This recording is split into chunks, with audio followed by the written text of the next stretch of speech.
What is the best Vader scene, the best Darth Vader scene of all time? And is there a way to write Vader as a scarier character, one that frightens the audience more? We're talking about that and digging deeper into episode 3 of Obi-Wan Kenobi on Disney Plus. This will be a spoiler-filled show. If you haven't seen episode 3 of Obi-Wan Kenobi, you might want to watch or listen to this show after you have seen that episode. Welcome to the Story Geek Show. I'm Jay Sherer, co-writer of Death of a Bounty Hunter and Time Slingers. By the way, the full cast audiobook version, that is 14 different characters voiced by 11 different super talented voice performers.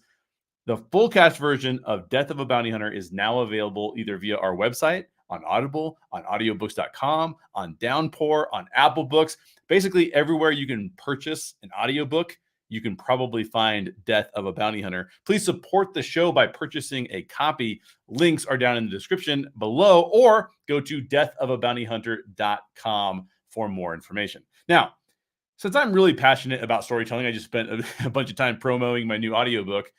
Let's talk about that some more as it relates to Obi-Wan Kenobi episode 3, and specifically some of the Vader stuff as well. This is my third day in a row talking to friends, talking to you about Obi-Wan Kenobi. We started out with episode 1 on Wednesday with Megan Salinas. We went to episode 2 with the fellas from Orange Grove 55, and now we are getting into episode 3, and just me. It's just a solo episode here for today, and I'm going to get really deep into some of these storytelling elements that I have recognized. If you have any storytelling questions or want to know how something kind of works from a storytelling standpoint, just go ahead and leave those in the comments down below, and I will get to them either on this show or on a future show if you're not watching live.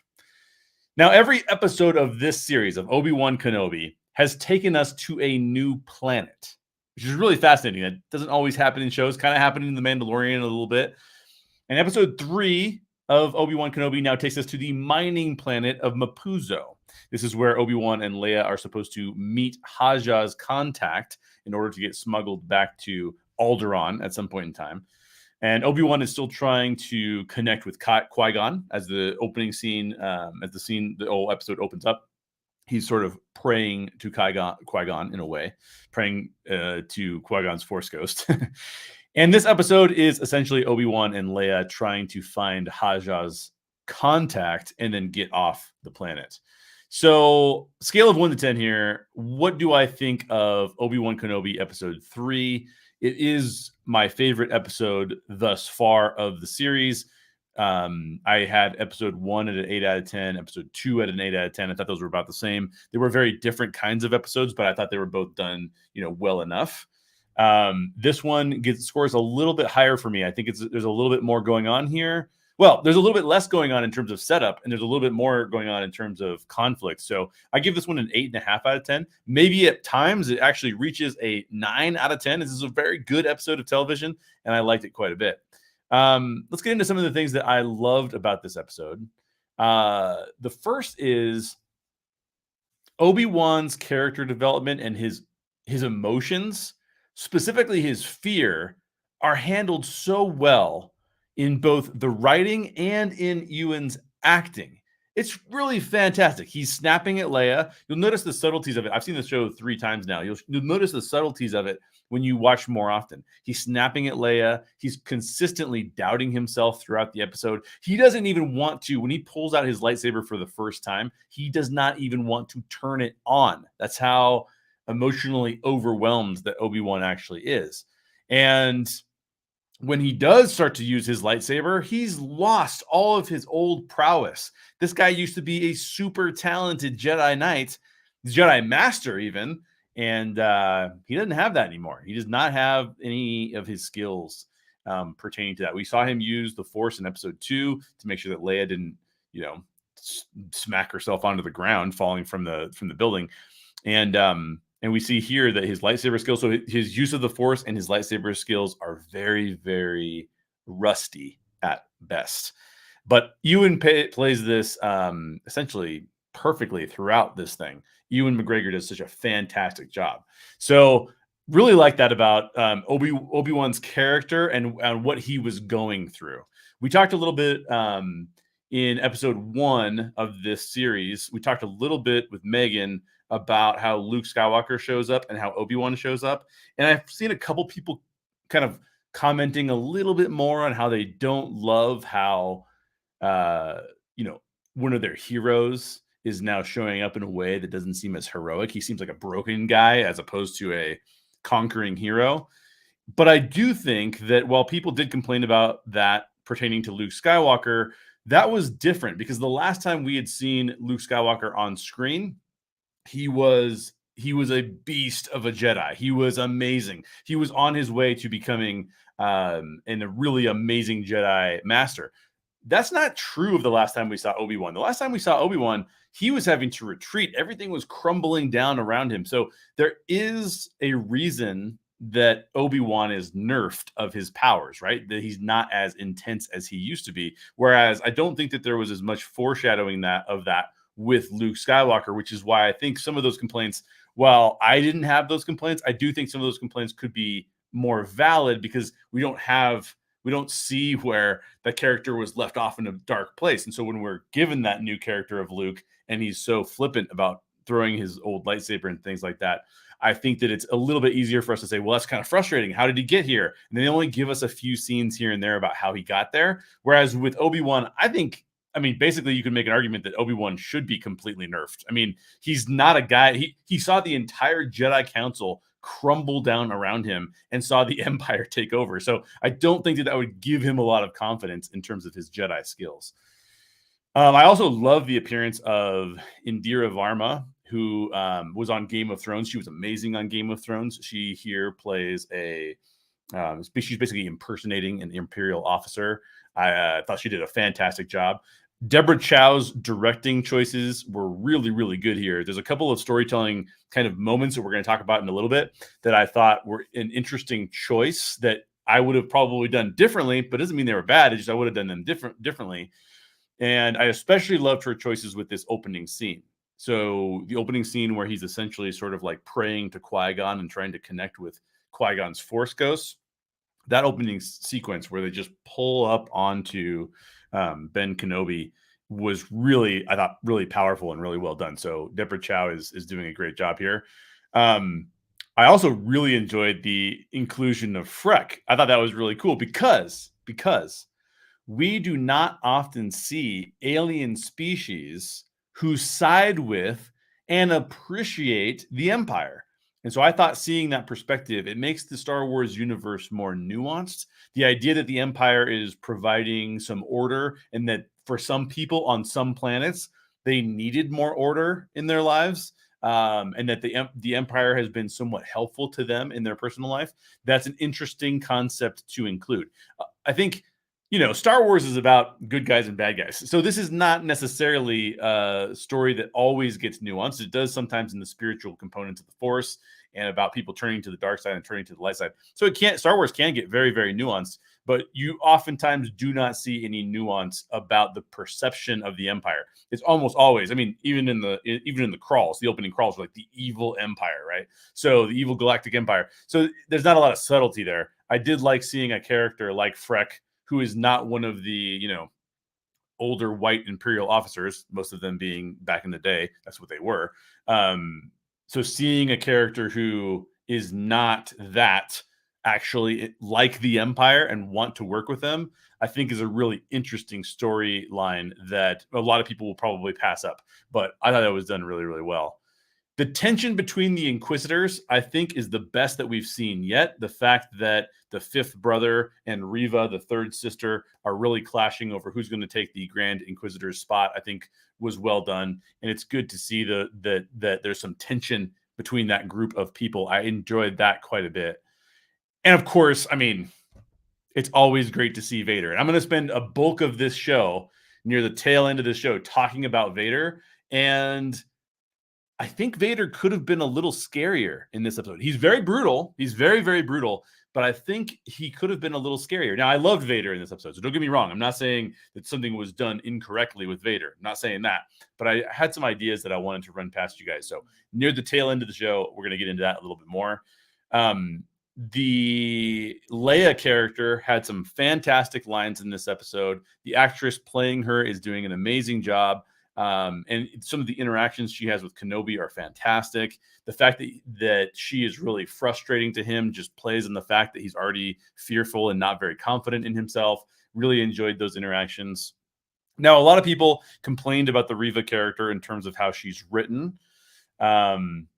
And I have talked about a little bit too about how, like, from a writing standpoint, that character is we need to see more of her background, of her backstory, of what's motivating her, why she's so angry, why there's vitriol. I think that will probably come with time, and that would be great. It'd be great to see all of those things. But I do want to point out one part of the end of episode 2 into episode 3 where Moses Ingram, who plays Reva, did such a good job.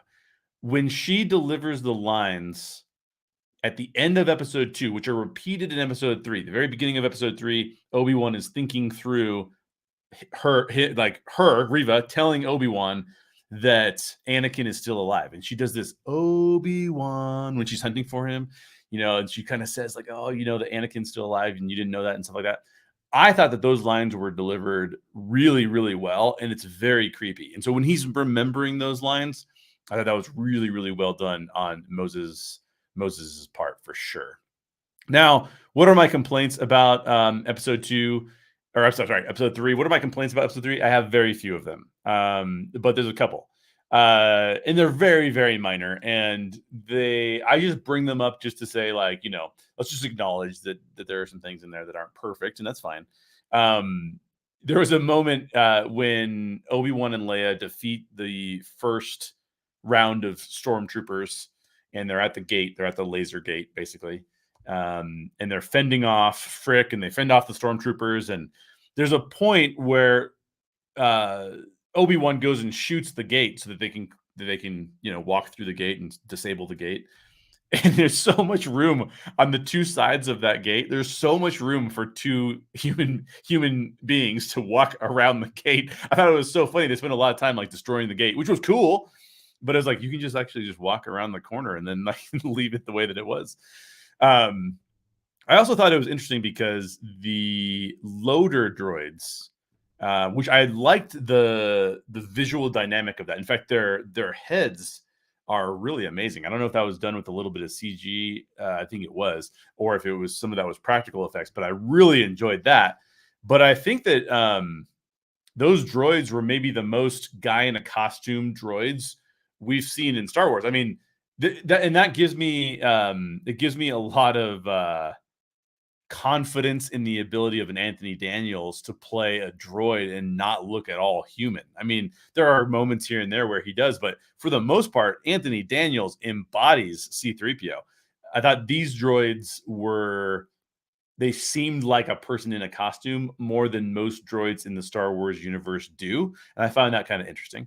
Again, is that a big deal? Is that a big complaint? Like, oh my gosh. I mean, I'm still giving this show an 8.5 to 9 out of 10 because I really, really liked it.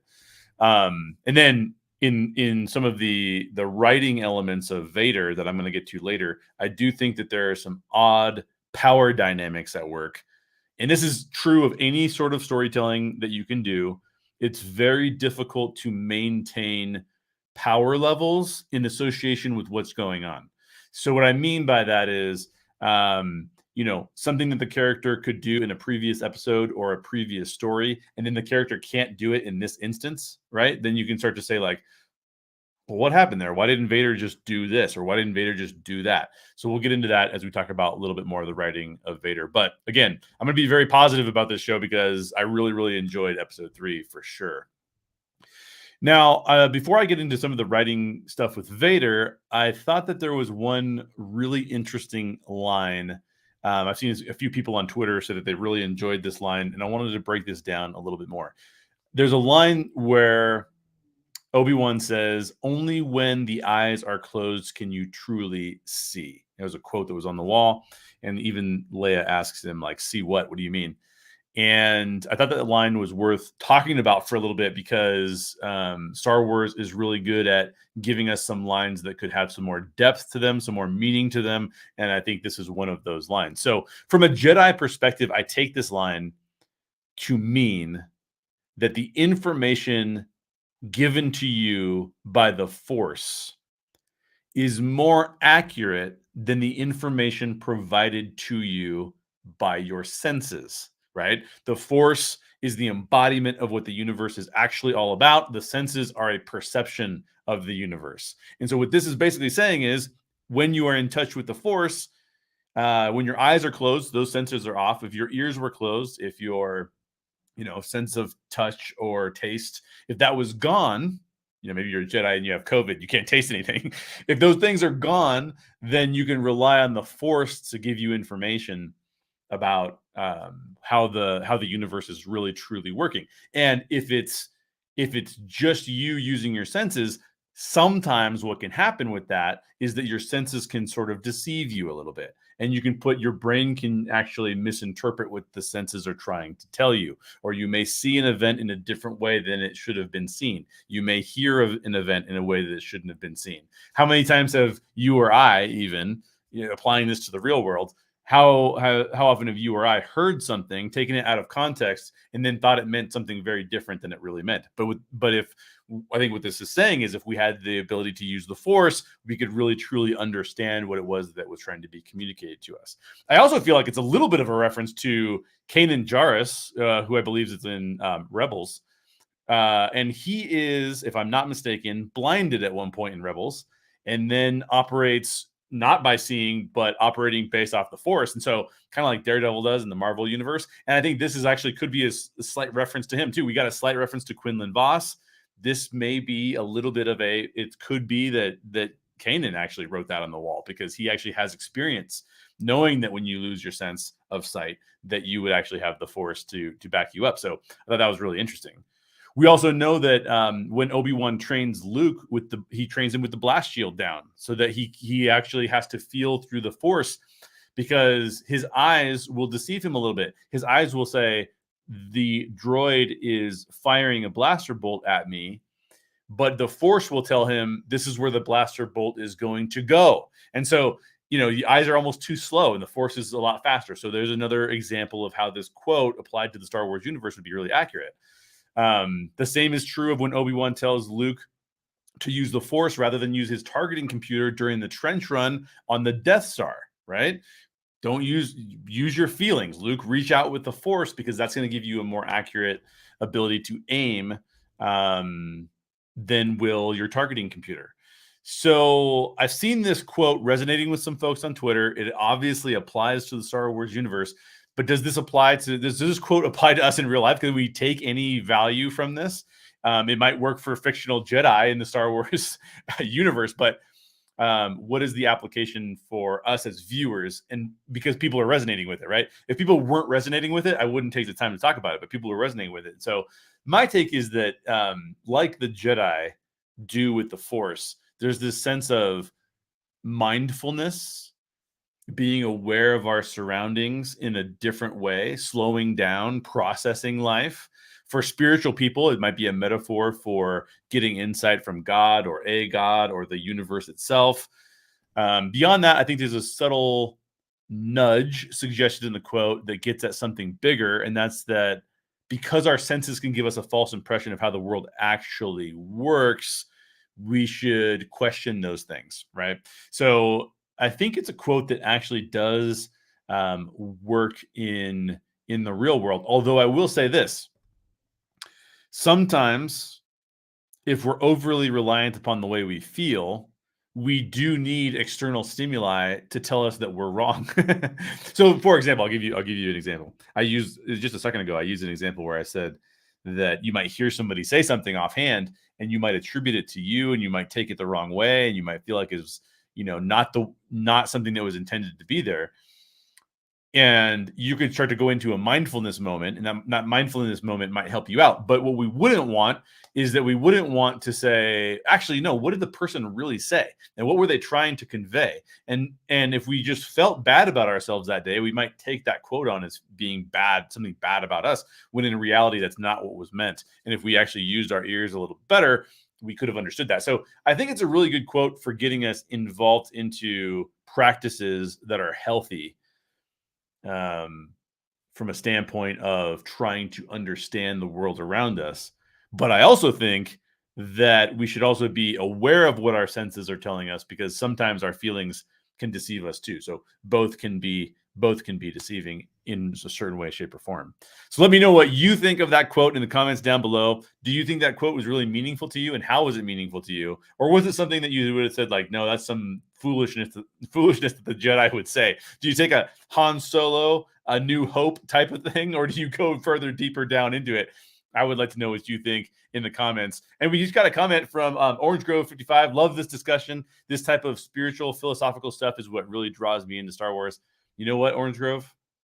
That's what I really like about Star Wars too. And I will say, I think that's why Star Wars resonates with so many people across so many religions, is because they are exploring some of the things that we have to deal with as human beings. And the way that they do that is pretty artful, because a lot of us can gravitate towards it and chew on it for a bit and kind of try to understand where that's taking us. So thanks for showing up, OG. It was great to talk to OG. Go back and listen to OG on OG and Dre. We're on the episode 2 of Obi-Wan Kenobi podcast. And that was a great episode, because we got to compare and contrast Reva to Kylo Ren a little bit, in addition to just breaking down what we loved about the episode and maybe some of the things we struggled with. So that was really fun. Now let's get into the main part of what this show is supposed to be about. Because I was watching the show, Vader is maybe as brutal as Vader has ever been on screen. He's certainly the most vicious, sadistic Vader that we've ever seen on screen. And I really enjoyed the Vader scenes. But as I watched it, I thought to myself, this is not the scariest I've ever seen Vader. I'm not more afraid of Vader seeing him in this context than I was seeing him in prior contexts that we've been shown in the past. Now, why is that? So as a storyteller, as a writer, I have to think to myself, what about what happened and how my experience played out? Why was it different? Why was I scared of Vader in different settings than I was watching episode 3? So I have a lot of thoughts on this, and I'd like to dig into it a little bit deeper. So I hope you'll join me for this. In the past, we have seen Vader brutally kill combatants. Now, this may be the first time we've ever seen him. Correct me if I'm wrong in the chat, but I think this might be the first time we've ever seen him killing and tormenting innocent bystanders just to build their fear of him up. Now, we know in the EU and in some of the other Star Wars materials that there have been Sith lords that will cause people to fear them, because they can almost grab some of that fear and use it to power the dark side in them. I have seen that before in Star Wars Sith. And that may be what Vader's doing here, maybe not what he's doing here, but he's certainly trying to make everybody fearful of him as he walks through this small village. But what I found interesting as a viewer was that this Vader was not as scary to me personally watching. He was scarier to the characters on the screen maybe, but less fear-inducing to me personally. So I asked myself this question: how do you write Vader, or a character like him, to be more frightening to the people watching, to the audience? You know, the American Film Institute, AFI, they have Vader as, like, I think he's the number 1 or number 2. I think he's number 1. The scariest villain of all time. And so this wasn't his scariest moment. So that makes me think, like, well, how did we get a scarier Vader? How was he? This is before we've seen, you know, any of the EU stuff. This is Vader was ranked at the number 1 spot decades ago. So what was it about Vader in those moments that made the audience so terrified? And how did he show up here? And how do we manipulate our writing and storytelling to make characters like Vader SCARIER. So here's my really basic take.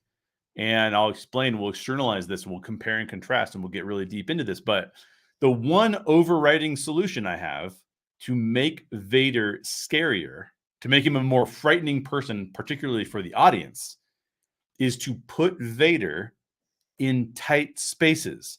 Make Vader the most visually intimidating thing in the room or in the space. Now, you'll notice that was not done here because Vader's outside. He's not even in a constrained space. He's in a very open space. The planet, there's no time he's in a corridor or anything. He's in a very open space. So let's talk about when Vader has been the most intimidating for the audience by looking back through the catalog of Star Wars materials that he's appeared in.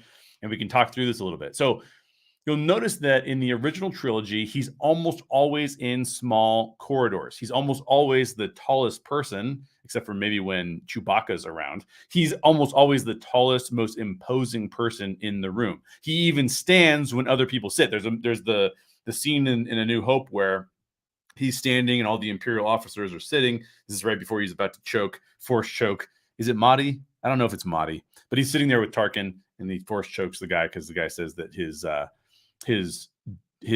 devotion to that old religion is kind of ridiculous, right? I'm paraphrasing. But Vader's standing where everyone else is sitting. Now, the only time he's in a bigger, more open space is when the Emperor is present. Now, take note of that because that's interesting. Why is that? Because the Emperor is meant to command the larger space. The Emperor doesn't get his intimidation. He doesn't get his power of persuasion from being an intimidating visual figure. The Emperor, we're meant to think, whoa, the Emperor controls everything he needs to control just by being in the room. So there's a couple of examples of that. The throne room itself in Return of the Jedi, when Luke walks in and there's a big battle, and of course, Palpatine eventually has the two lightsabers on both arms of his throne. That's a pretty big space. That's a pretty big space that Vader is in at that point in time. But why is that the case? Because in that room, the Emperor is the biggest bad guy. The other time I can think of where Vader in the original trilogy is in a pretty open space is when he's awaiting the arrival of the Emperor on the shuttle. And so the shuttle pulls in, and you got all the stormtroopers lined up, all the officers lined up, waiting to meet the Emperor. It's a pretty big space. Well, why is it a pretty big space? Because the Emperor is arriving, and the Emperor controls bigger spaces. And it's not the Emperor's visual stature that we're scared of. It's his intellect and the way that he can manipulate things. That's what makes him so intense. So when we see now there is one other area where Vader is in a slightly more open space, but you'll notice that it's actually confined. So the end of The Empire Strikes Back, this is when they're in tight corridors. We're not sure where Vader is. Luke's trying to hide from him. We're not sure. Luke turns around a corner, isn't sure he's going to see Vader, right? Terrifying. It's really, really, really good scene. Now, at the end of that scene, Vader pushes Luke out onto a bridge, and that's when he chops off his hand. Luke loses his lightsaber. He's on the end. He's holding on to whatever that structure is. Now, you'll notice that's a bigger space, but what have they done? They've confined the bigger space, meaning that Luke only has two options. He's got Vader on one side. He's got a giant pit of Cloud City that he can fall into on the other side of him. So it's still a constrained space in terms of Vader is the biggest thing in the room. There's just a void that's there as well. So the bigger threat to Luke is Vader still in that moment. And you'll notice that Vader seems very imposing because he takes up basically all of the bridge at that point in time. And Luke's stuck there. He can't get away from Vader. So let's compare and contrast what I just broke down with those original trilogy scenes, and break that down in comparison to episode 3 of Kenobi. So episode 3 of Kenobi, this is the first time we've seen Vader out in the open. And I do think that does detract a little bit from the fear that the audience feels. Now, why is that? Let's cover this. I think there's two main points here. One, Vader is not fast. Now, could Vader use Force speed and become faster? Yeah, he totally could. But we do not generally see Vader sprinting around. What makes him scary is that he has command of the Force, where he can sense and predict where his prey is headed and or hiding, which we saw in The Empire Strikes Back. So he doesn't need to be fast. He doesn't need to be fast. It's just like Luke predicting the training drone and the firing the blaster bolts. The Force is gonna tell him where to go. The same is true of Vader. He's using the dark side to be like, where are these people that I'm searching for? So he doesn't really need to be fast. Therefore, if you put him in an open space, it does kind of feel like his prey could just pick a direction and run away from him and just keep running in that direction. But in a closed space, this is my third day of podcasting, so you're hearing my voice. My voice is breaking already. But in a closed space, Vader could be around any corner. In a closed space, like he is in The Empire Strikes Back, like he is in A New Hope, in the beginning of A New Hope, where he's in the corridors when they're taking over the Tantive 4, Leia's ship that she's using to escape.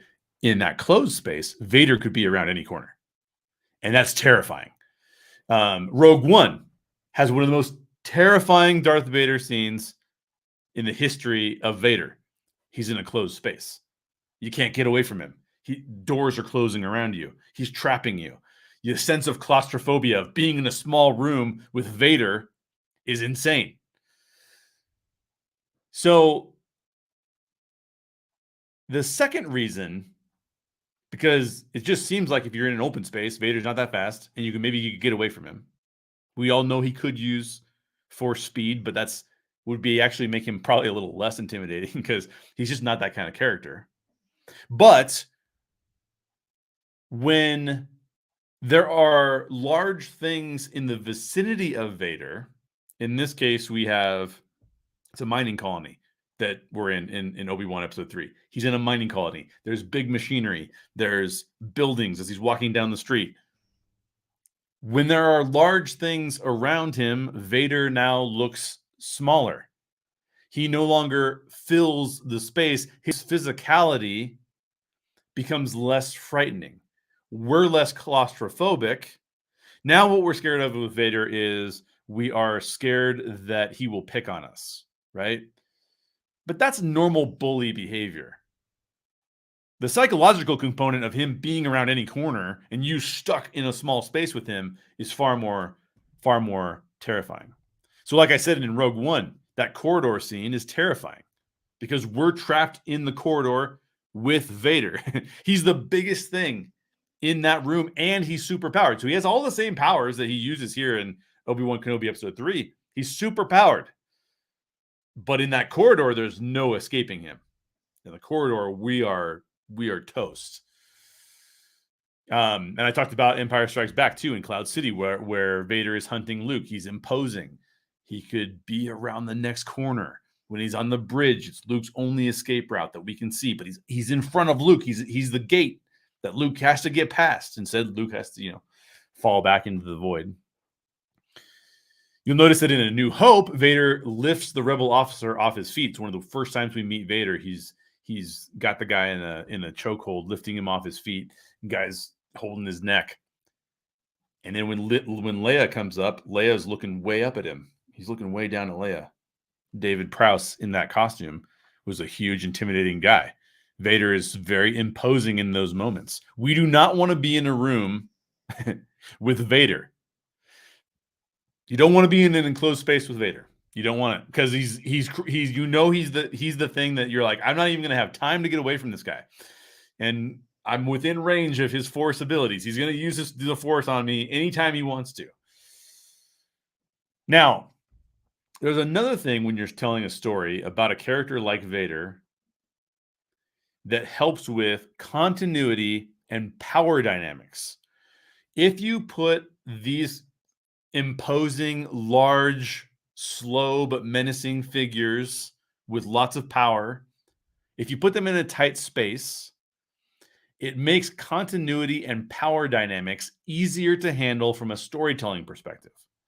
So in the final moments of episode 3, while Vader is, basically toying with Obi-Wan and making him suffer, he's dragging him through the fire. He's really playing upon Obi-Wan's already fearful nature, which I talked about earlier. So this is really powerful. As that's happening, he extinguishes all the fire. He's still messing with Obi-Wan. But then Indira's character, which, by the way, I can't remember her name. I was looking for her name and I could not find it. But Indira's character reignites the fire between Vader and Obi-Wan. She shoots a gun, explodes, like whatever it is, a fuel cell or something. And then the fire is back, right? Well, here's the problem. We just saw Vader use the Force to pull Obi-Wan through the flames. And before that, he was tormenting villagers from dozens of feet away, several dozens of feet away. And so there's two things in that moment that make the power dynamics of that scene a little awkward, because Indira is thinking, I'm going to put fire between Vader and Obi-Wan so that Obi-Wan can escape. The problem with that is we just saw that when Obi-Wan was on the other side of the fire, Vader pulled him through the fire with a force pull. So we also know that Vader can use force jump anytime he wants to. Vader can just jump over that fire and grab Obi-Wan again. Obi-Wan can't move very fast.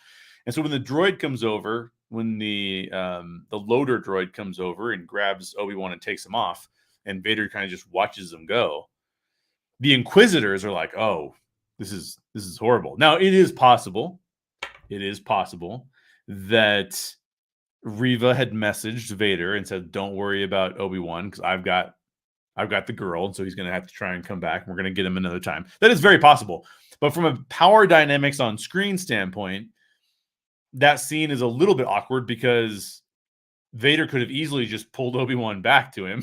He could have easily jumped over the fire. Let's face it, he could have walked through the fire if he really wanted to. I'm sure his suit is somewhat flame retardant that he could walk through and handle that. So the difference is that in a large space, Vader's powers are difficult to define. In fact, we've seen Vader.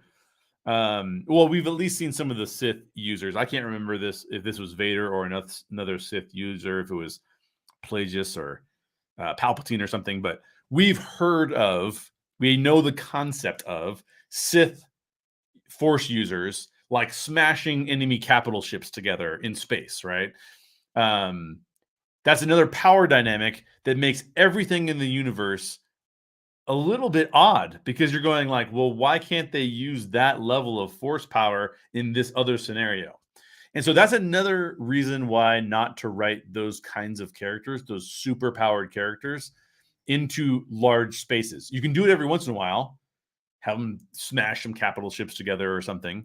But in general, if you want to make it so that their power seems a little bit more reduced, or at least a little bit more constrained, is a better way of saying it. They still have the power. They just can't use it as much because they're in a smaller space. And so therefore, why would you smash two things like that together? In Empire Strikes Back, Vader's constantly pulling stuff off the wall and throwing it at Luke. Makes sense because they're in a small space, right? But when he's in a big space, it's like, okay, well, couldn't he just about do anything? he could just take giant boulders and throw them down on Obi-Wan if he wanted to. So I think the power dynamics and our intimidation factor mean that if we're writing characters like Vader, who tend to be these large, imposing characters who are incredibly frightening, and we look up at them and they're scary as opposed to looking down at them, then I think that writing those characters into tight spaces is a really good way of inducing fear in the audience. So let me just capitalize on a couple of these points if we're thinking about applying this to our own storytelling. One, being in a tight space, if you're the audience, is scary. You'll notice that a lot of times Vader is filmed from below because we're using forced perspective to make him look even bigger. So a lot of times, especially in the small spaces, we're looking at Vader as if he's above us from the camera perspective, from the audience's perspective. So being in that tight space allows us to do that. As soon as you bring Vader out into a big space, it's much easier to look down, have a camera look down so we can see more of the terrain. And all of a sudden, we're not looking up at him anymore. He looks smaller in the space that we see him in. It's great when if you have a different character like Emperor Palpatine that you want to showcase the differences between them, but it maybe doesn't work as well if Palpatine is absent in this case. Tight spaces also mean that we maybe don't have an easy ability to escape. So if you're the audience, you're going to have to watch how this plays off, right? Now we get fearful. We're like, oh my gosh, how is this going to play out? We also probably don't have anywhere to run to. So our instinct is like, oh man, maybe I better hide from this. I better hide from this imposing character. And finally, you can make it seem like the villain, in this case Vader, knows exactly where their prey is going to run to or going to hide. So that also builds tension. And if they are hiding, if the character is hiding on screen, a lot of times this happens in Star Wars. A lot of times it happens in horror movies as well. We get the perspective of the person hiding, and the person hiding is looking out or around a corner at the big bad, the evil thing that's chasing them. And that is a way to induce fear in the audience as well. Because like, what's going to happen? I feel like I'm this character, and that Vader is, or whoever other character is hunting me down. So I think that's really cool too. So there you go. I think storytellers can use all of those same rules, spatial conformity especially, to induce fear and trepidation in the audience. Obviously, this was... so let me just really quickly say that was not done in episode 3 of Kenobi. And instead, what they did was they showed us a different side of Vader that we hadn't particularly seen before. And that was him just brutally torturing innocent bystanders that did not have a dog in the fight between him and Obi-Wan. And that's how they chose to make Vader scarier. But I think that actually is more of, it's less fear-inducing for us as the audience. And it is more of us going like, oh, wow, he's evil, right? Like it can tell us that, but it doesn't necessarily make us fear him more. Because I don't think when he's up front and up close and he's coming towards us, it almost seems like we're in the corridor with Luke or we're in the corridor with Leia. But when he's far away on the screen and he's doing these things, I feel like that distance removes some of that fear. But I want to know what you think. What do you think would make Vader seem more frightening? Do you think that this was one of the most terrifying Vader scenes that you've seen? It was certainly a very cool Vader scene, but was he actually as scary? Was he as scary as you've seen him before? My personal take is that the scariest that we've ever seen Vader in the history of Star Wars, the scariest we've ever seen Vader is when he appears in Rogue One. But I want to know what you think. Leave me a comment down below and let me know your thoughts on the scariest Vader. And if you were going to try to make Vader scarier, what kind of situations would you put him in? How would you write that character differently? I'm very interested in hearing what you have to say. Let me plug my own story again very quickly because I'd love for you to read or listen to it. If you're a fan of steampunk fantasy, Western mashups, it's a lot of mashup. Steampunk fantasy and Western mashups. We call them weird Westerns, by the way. Then pick up a copy of our full cast audiobook, Death of a Bounty Hunter. It's about a desperate sheriff who will do anything to save his daughter and a bounty hunter who realizes he can no longer run from the truth. A link to Death of a Bounty Hunter will be in the description. Check it out at deathofabountyhunter.com. Please support the show by picking up a copy. And that is it for today's show. The 3 days in a row of Kenobi. Now we just get to wait till episode 4. I will have some shows on Stranger Things as well.